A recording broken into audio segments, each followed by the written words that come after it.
Meus irmãos, a paz do Senhor. Amém. Que lugar bom. Bom é estar aqui na presença de Deus e podermos adorar o nome do Senhor Jesus. Eu fico surpreso com a maneira que Deus trabalha.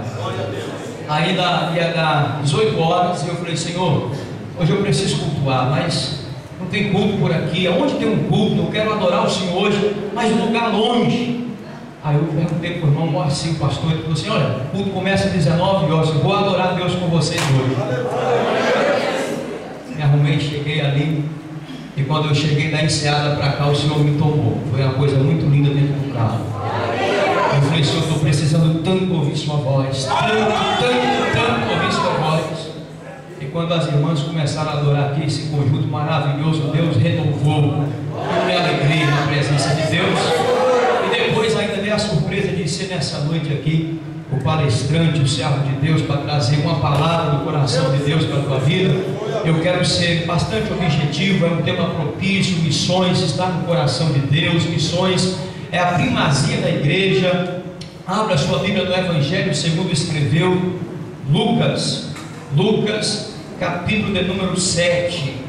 Enquanto você abre a sua Bíblia, eu cumprimento aqui a todos, ao nosso pastor Marcelo, toda a igreja, em nome do pastor presidente, pastor José Soares, a nossa humilde congregação da Topolândia. Os irmãos recebam a paz em nome de Jesus.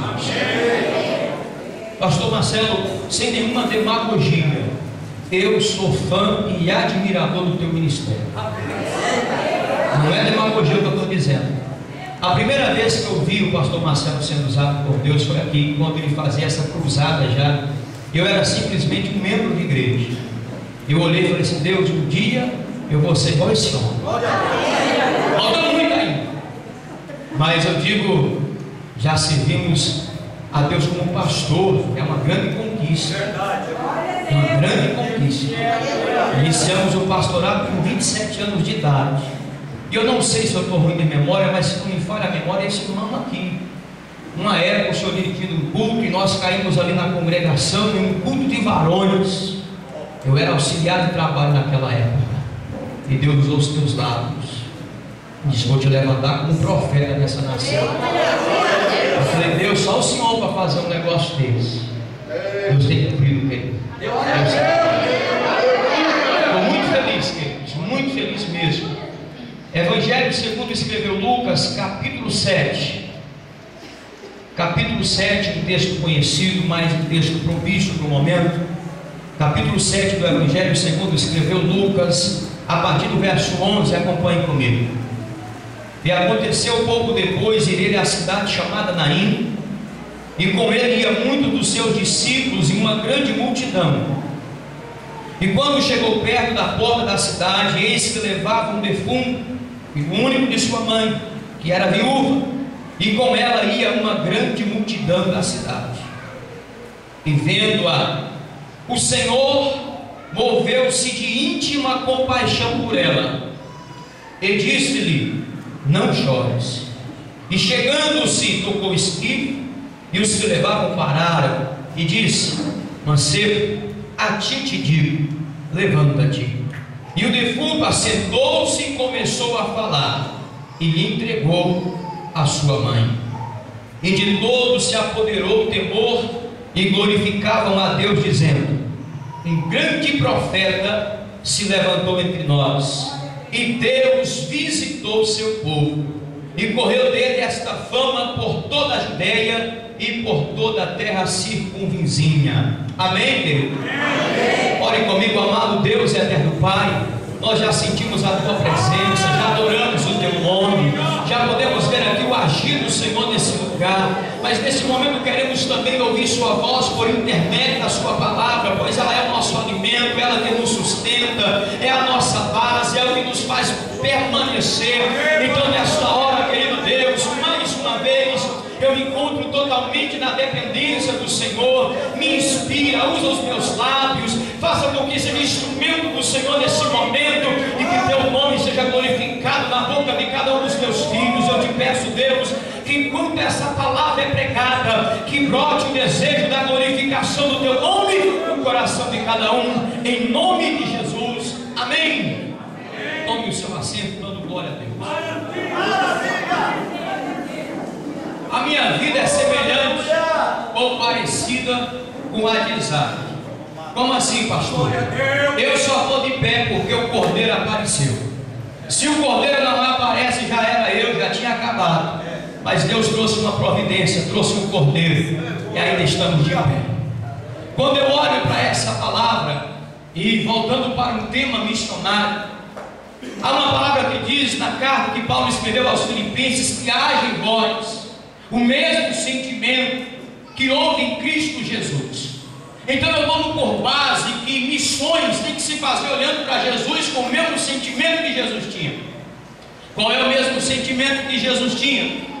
Você via por muitas das vezes Jesus pregando para a multidão, mas você via também muitas das vezes Jesus pregando para uma pessoa só. Então escolher público para pregar não é sentimento missionário, porque o missionário ele visa uma alma. Aonde tem uma alma é uma oportunidade de falar de Jesus. Logo eu quero dizer que dá para ser missionário pregando para a multidão, mas dá para ser missionário lá no seu trabalho, na sua escola, no seu curso. Aonde tem uma alma, há uma possibilidade de se levantar um missionário. Por que eu estou dizendo isso? Observa o texto que diz que Jesus vai a Naim, é Jesus que toma essa iniciativa. Quando você olha na geografia bíblica, Naim aparece por no máximo uma ou duas vezes. E é um vilarejo pouco conhecido, é um lugar distante, segundo os historiadores. Eusébio, Flávio José relata que não tinha estrada para chegar em Naim, se ia por meio de trilhas. Mas sabe o que me chama a atenção? Que meu Jesus vai aonde muitas das vezes ninguém quer ir. Jesus procura os lugares que muitas das vezes nós não queremos ir, pois Jesus é diferente, querido. Pode ser morro, pode ser favela, pode ser lugar esquecido, pode ser no meio da mata. Jesus sempre dá um jeito de alcançar essas pessoas usando os seus instrumentos. Pois eu tenho uma palavra de Deus para o teu coração nessa noite. Jesus vai entrar na Naim esquecida hoje. Jesus vai entrar na Naim abandonada hoje. Por quê, pastor? Porque é uma grande obra para ser feita nesse lugar.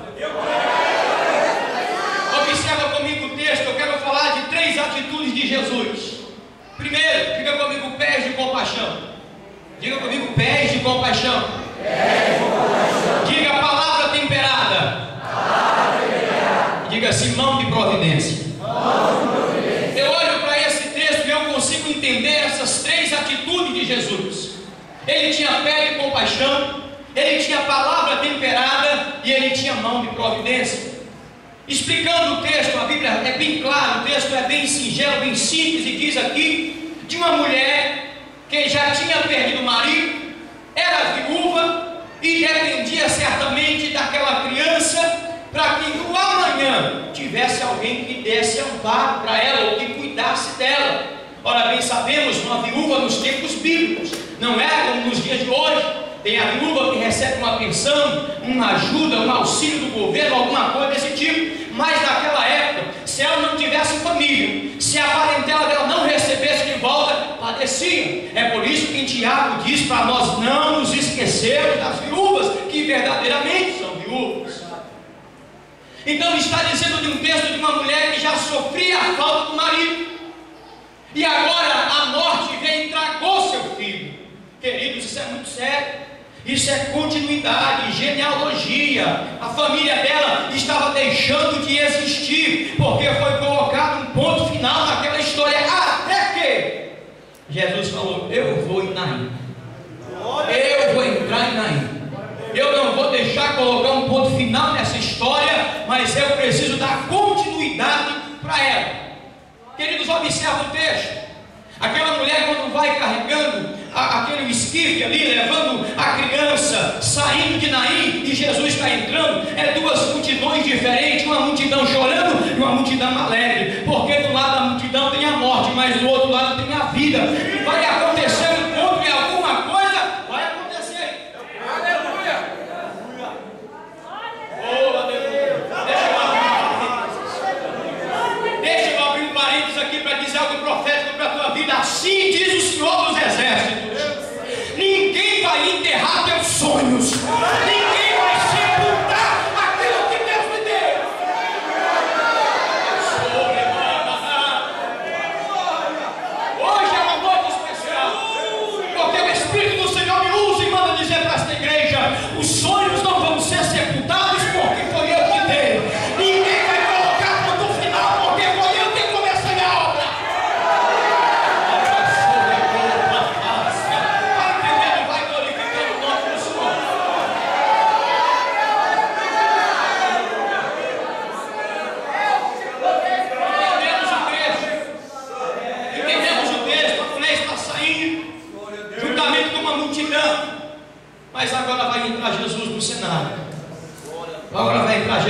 Quando Jesus entra, muda.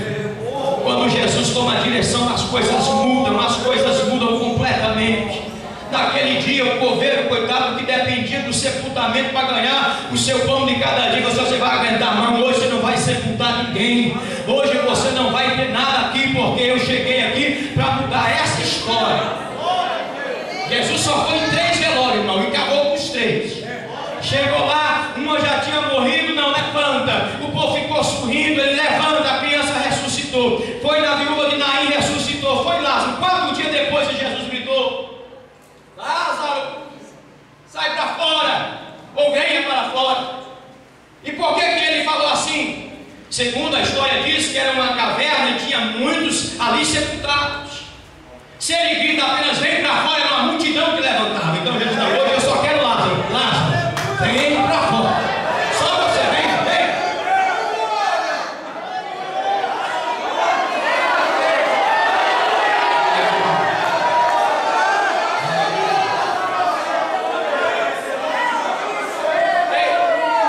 Vamos lá. Primeira atitude de Jesus: pede compaixão. A gente sempre prega, ou pelo menos eu sempre prego, que para cada ação há uma reação. A gente clama, Deus opera, a gente jejuma, Deus se manifesta, a gente consagra, Deus sempre é assim. Mas existem situações que Deus inverte. O que é isso, pastor? Quando nós não temos a condição de fazer, então Ele faz por nós. Você vai entender. Nesse texto bíblico, ninguém foi buscar ajuda em Jesus. Ninguém mandou uma cartinha como fez Maria e Marta, dizendo que o menino estava enfermo. Ninguém fez isso. Jesus é que foi. Jesus é que tomou a iniciativa por conta própria de ir lá em Naim. Pés de compaixão. Isso quer dizer que Jesus entende muito bem quando nós não conseguimos chegar até Ele. Então, já que nós não conseguimos chegar até Ele então vem e se achega até nós. Deixa Deus usar os meus lábios. Talvez vocês dizem: pastor, parece comigo essa história. Eu estou tentando buscar força para orar, eu estou tentando buscar força para consagrar, mas não estou conseguindo ver. Jesus vai chegar perto de você. Por quê? Porque Ele tem pés de compaixão.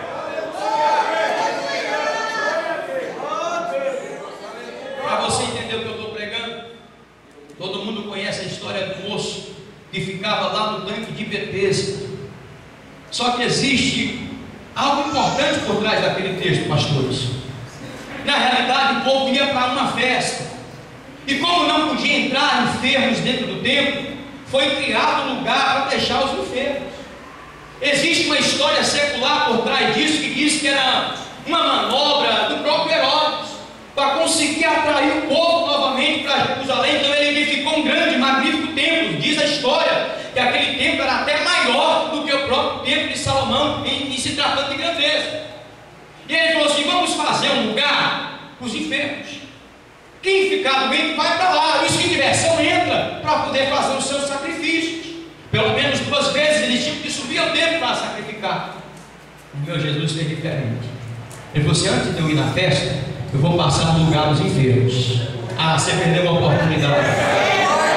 Eu vou para a festa. Jesus dizendo: eu vou para a festa sim, eu vou para o templo, mas antes de chegar no templo eu vou passar aqui nos enfermos, porque eles não conseguem chegar no templo, mas eu posso chegar até ele.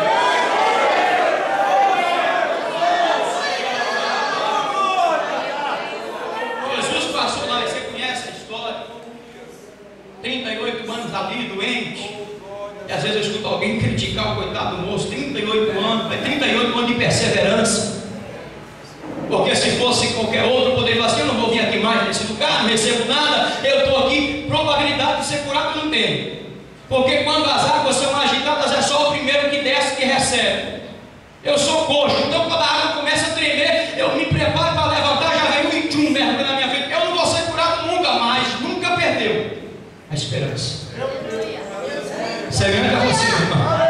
A você, meu irmão, que pega a sua Bíbliazinha para ir para o culto e alguém fala: para que você vai lá? Tanto tempo que eu te conheço, está do mesmo jeito, para que você vai lá, meu irmão? Uma hora Jesus vai fazer algo grande.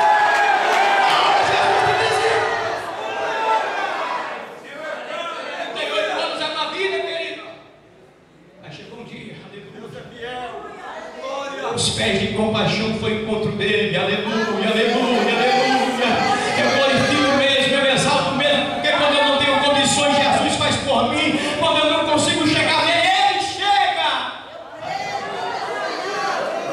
Queres, eu quero ser curado, não tem ninguém que me coloque nas águas, não tem. Então a água da vida vem para dentro de você, ser curado, levanta, anda, pega teu leito.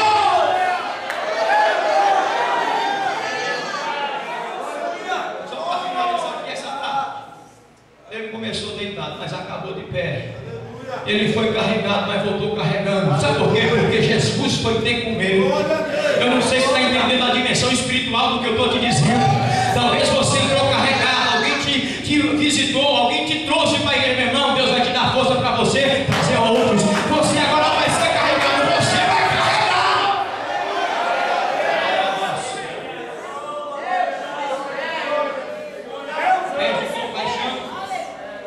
Quem não se lembra da parábola de Lucas capítulo 15? Ali fala de 3 parábolas: o filho pródigo, a dracma perdida e a ovelha perdida. A ovelha perdida é interessante aquela história, porque a Bíblia diz que ele deixa as 99 no deserto e vai em busca da que está perdida. E quando ele encontra, o que a Bíblia diz, querido? Ele a pega, coloca no seu ombro, no seu colo e atrai de volta. Isso não é pé de compaixão, não? A ovelha está ferida, está berrando, não tem condição de voltar para o aprisco. Então meu Jesus, que é o bom pastor, e o bom pastor vai ter as suas ovelhas, ele vai lá, pega a ovelha que está ferida, coloca no colo, levanta ela, vamos voltar para o teu lugar na minha presença. Meu irmão,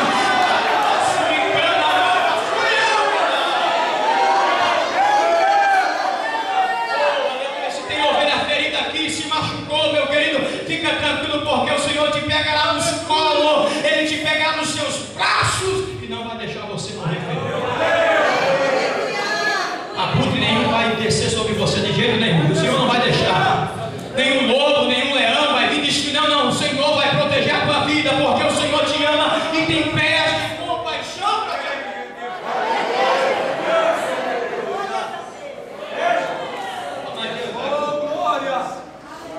lábios de compaixão. Porque lábios de compaixão ou palavra temperada. Quando Jesus chega diante daquela mulher, Jesus fala para ela assim: olha, não chores. Meu irmão, parece meio contraditório.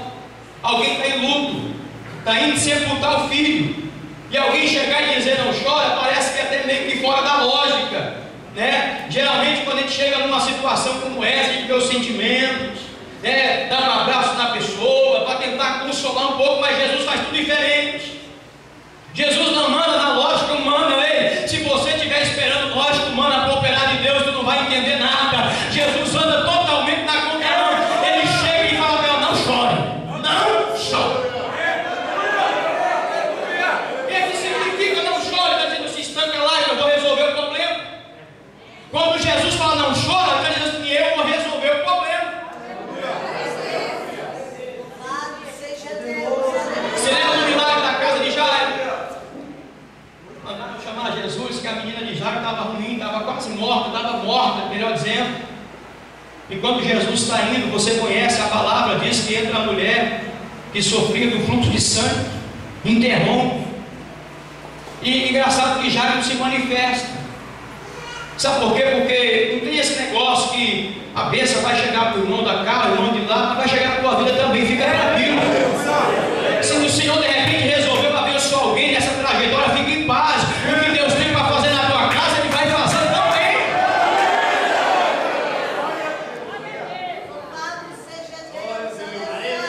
A palavra diz, querido, que quando ele chega na casa, ele entra e ele fala assim: ó, só entra o pai da menina, Pedro, Tiago e João comigo.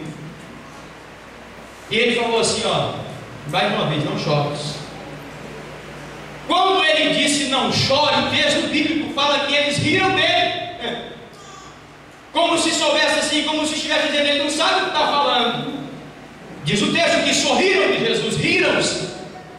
E Jesus mais uma vez: não chores. Sabe por quê? Promessa de Deus não é piada, querido.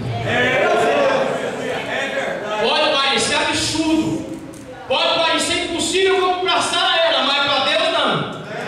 Então não sorria daquilo que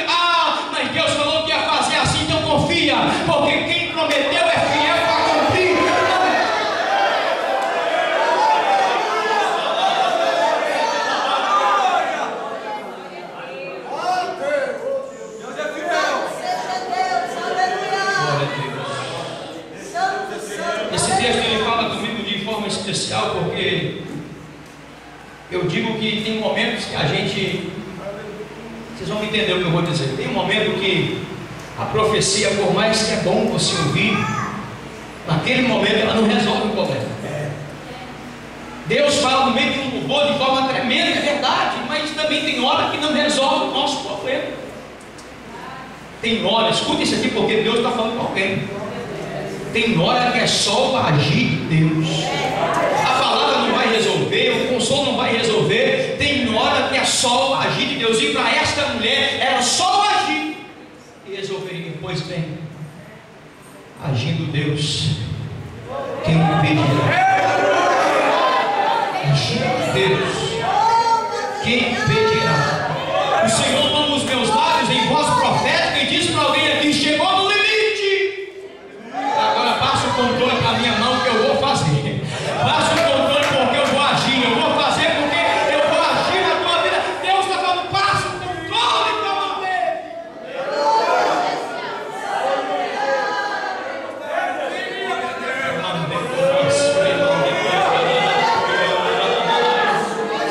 Eu vejo o agir de Deus ao teu favor nessa noite. Não sei se você está me entendendo.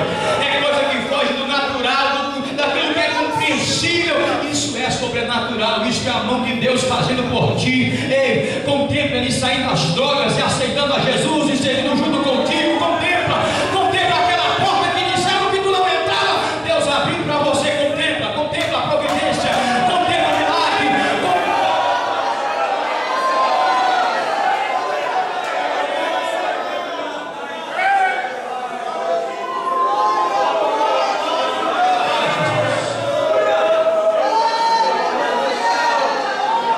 Tem uma palavra de Deus para a sua vida. Estou falando do agir de Deus. A Bíblia relata de uma situação: Moisés subiu ao monte para interceder pelo povo. E naquele momento que Moisés subiu, o povo começou a murmurar, pedindo que fizesse um Deus para que guiasse o povo. Na ausência de Moisés, Arão cedeu a voz do povo. Eu aprendi isso no meu ministério muito cedo. Nem sempre a voz do povo é a voz de Deus, porque as mesmas mãos que gritavam Hosana depois gritam crucifica. Fizeram, Arão cedeu a pressão para agradar o povo, fez ali uma imagem, um bezerro de ouro, como vocês conhecem. Quando Moisés desce, Moisés falou assim: olha Josué, esse barulho aí no arraial é barulho de festa, e o Senhor mandou eu descer porque o povo pega contra ele. Resumindo a história, a idolatria tinha se implantado no povo, e o Senhor falou através de Moisés para matar os idólatras. Vocês conhecem essa história. Todo mundo que adorou a imagem morreu naquele dia, mas teve um, escuta isso, é muito forte, teve um que não morreu: Arão. Você já parou para pensar por que Arão não morreu? Sendo que ele foi o cabeça, ele desceu primeiro, foi partir dele que o povo cometeu o pecado da idolatria, mas Deus poupou a vida de Arão. Só que leia a Bíblia depois e você vai ver que depois daquele momento, Arão não exerce mais a sua função sacerdotal. Existia uma tragédia lá em Levítico, quando os seus dois filhos, Nadab e Abiú, morreram dentro do templo, porque levaram fogo estranho.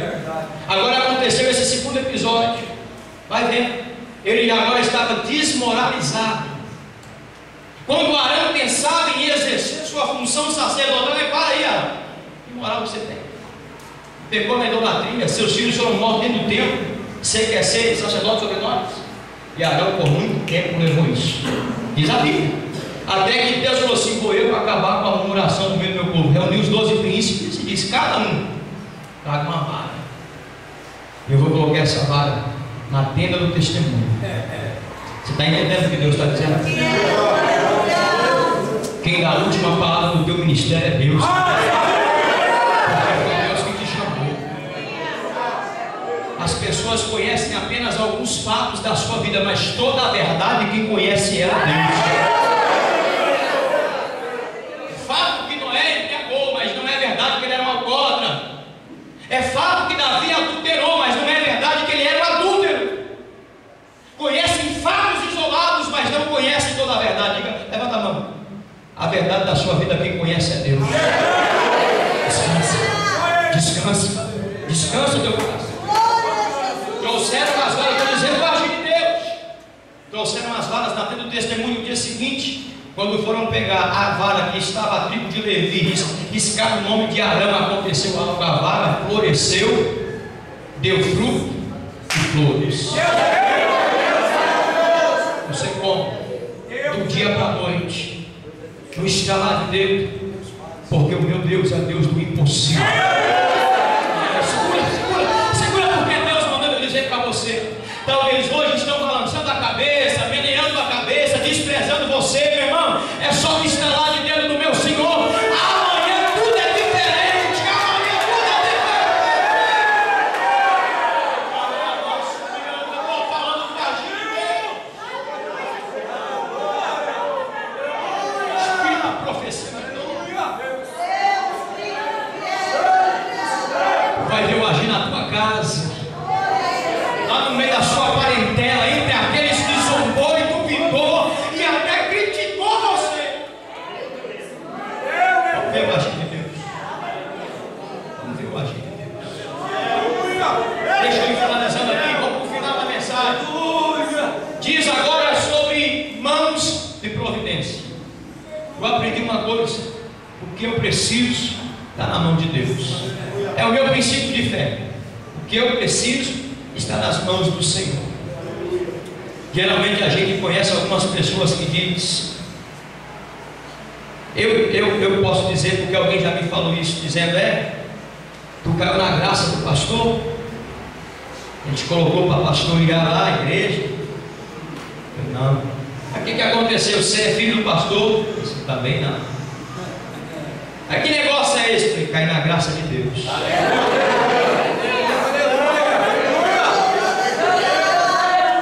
Na graça de Deus você vai mais longe.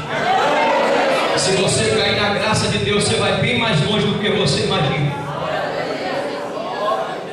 Olhando para esse capítulo aqui, agora o final do versículo, dizendo que ele estendeu as mãos e tocou. Quando ele estende as mãos, ele toca. E depois estende as mãos e dá para a mulher. O que ela precisava estava nas mãos. Você não entendeu?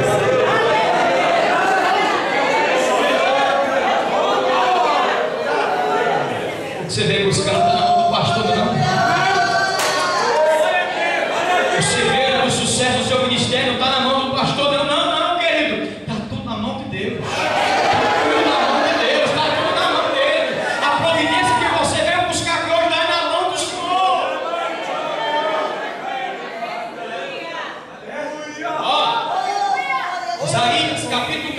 Versículo 27 diz assim: porque o Senhor dos exércitos determinou quem invalidará, e a sua mão estendida está, quem pois a fará voltar atrás? Sabe o que é isso? Esse Deus fazer assim com o irmão, tá? Ninguém faz ele recuar a mão, ninguém, nem demônio, nem nome, nem clamor, ninguém. Se ele estender a mão para ti hoje, querido, se prepara, porque tudo vai mudar, tudo vai mudar.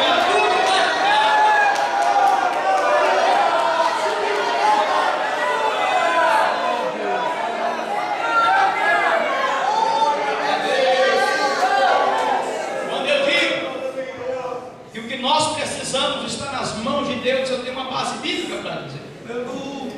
Existe no Evangelho de João um relato, João capítulo 9, onde fala do poço que era cego de nascença.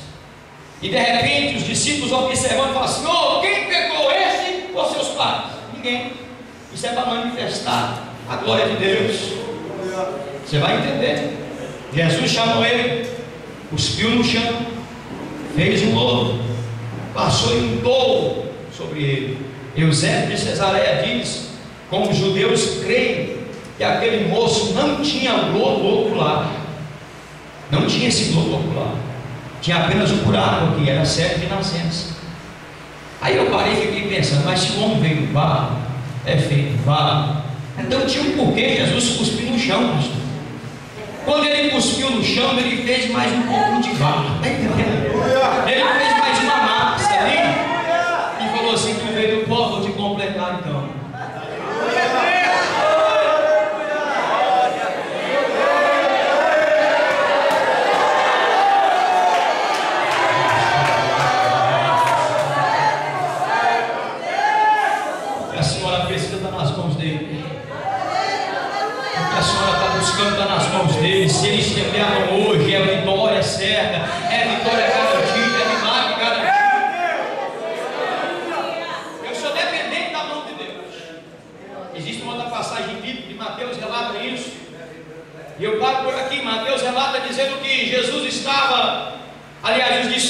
estava em cima de uma embarcação, já ia passando um certo ponto da noite, a tempestade estava, o mar virando, daqui a pouco vinha Jesus.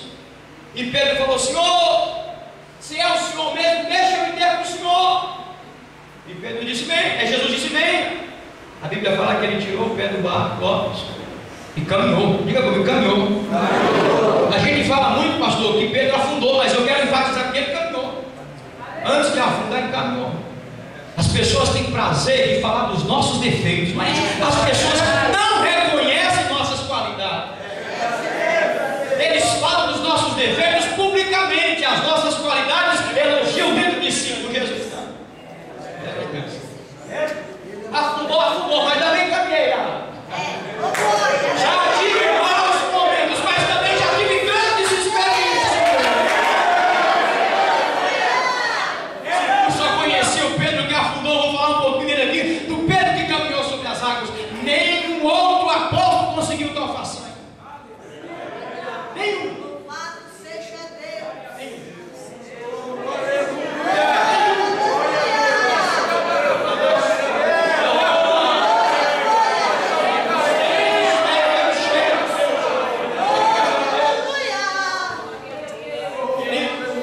Ele vai caminhando. Só que eu não sei se vocês aqui, todo mundo aqui, no litoral, deve muito bem saber até mais do que eu o que é estar no mar e o mar virar, o mar ficar agitado. Fui pescar com meu sogro aqui atrás da ilha. Meu Deus, quanto medo eu passei quando o mar virou e aquela agonia toda. Eu falei: vamos embora, sai dessa água, porque o negócio é tenebroso. Eu vou te explicar algo do que Pedro afundou. Enquanto Pedro estava olhando para Jesus, escuta, porque isso é revelação de Deus para a tua vida. Enquanto Pedro olhava para Jesus, estava tudo bem. A gente afunda é quando a gente para de olhar Jesus. Aleluia! Como assim? O mar saiu da horizontal, as ondas, o mar subindo e descendo. Uma hora ele via Jesus, quando a onda subia ele enxergava. Quando ele não via Jesus, batia medo. E ele começou a afundar.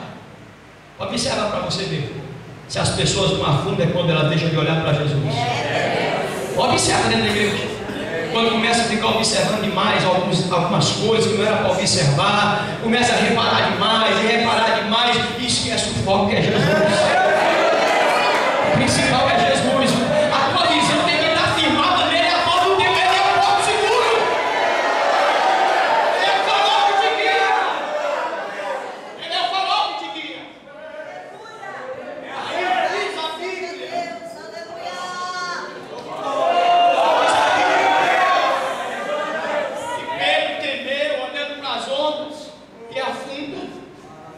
Mas quando ele afunda, ele clama. Está escrito lá em Mateus. E quando ele clama, a Bíblia fala que Jesus estendeu a mão.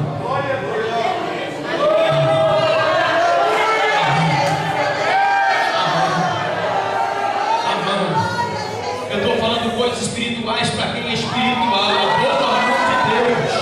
A boa mão de Deus. Ela é estendida para você nessa noite. O Espírito da profecia e da palavra diz: eu não vou deixar você afundar. Agarra na minha mão.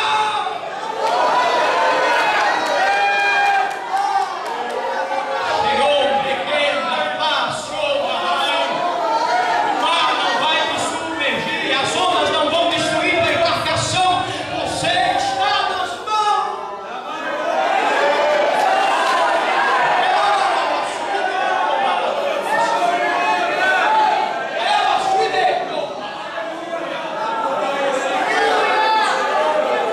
Recebe essa palavra em teu coração. Você serve a Jesus que tem pé de compaixão para chegar perto de você quando você não chega perto dele. Você serve a um Jesus que tem a palavra temperada. Ele chega com uma palavra certa no momento certo. Você serve a um Deus que tem mão de providência para te socorrer em todo e qualquer tempo. Que Deus possa continuar te abençoando. Guarda essa palavra.